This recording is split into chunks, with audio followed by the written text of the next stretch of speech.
એના પૈસા ઓલા આપતા નહીં રાવણ ના બસ 500 હું કામ મળે નો મળે એમ તમે વિયાનો ઘરમાં એવું ન હોય આ મળે આપણી જેલમાં છે ક્યાંથી રાઉન્ડ કરશે આમ આમ તો હું ફરી ગયો ને અહીંયા આવી ગયો ને અહીંયાથી ફરીને વાહ કિશનભાઈ આવ્યો દાદા કલકત્તા. કોલકાતા 6000 પૈસા છે કે નહીં આપણી પાસે? એ છે 3000 ફૂલ ફૂલ પૈસા આવતી વધારે લે આપણે આવી પછી કાઈ દઈ દીધી. હા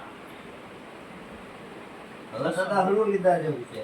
હવે તો એક આ હે હાલો દાદા હાલો હા દાદા તમે આવો જીતવાની માળો મને ખોટા ઘરી જાવ જો આવ્યા એમની રમતમાં જીત્યા પ્રત્યેક ખેલાડી પાસે 50,000 લાવો લાવો ₹50 હું દાદા દોડો ઘર રેલવે દોડાઈ લ્યો બાકી રમ થઈ જાય પેટ્રોલ લઈ નો છે બહુ પેટ્રોલ દેવા પડે અરે થોડા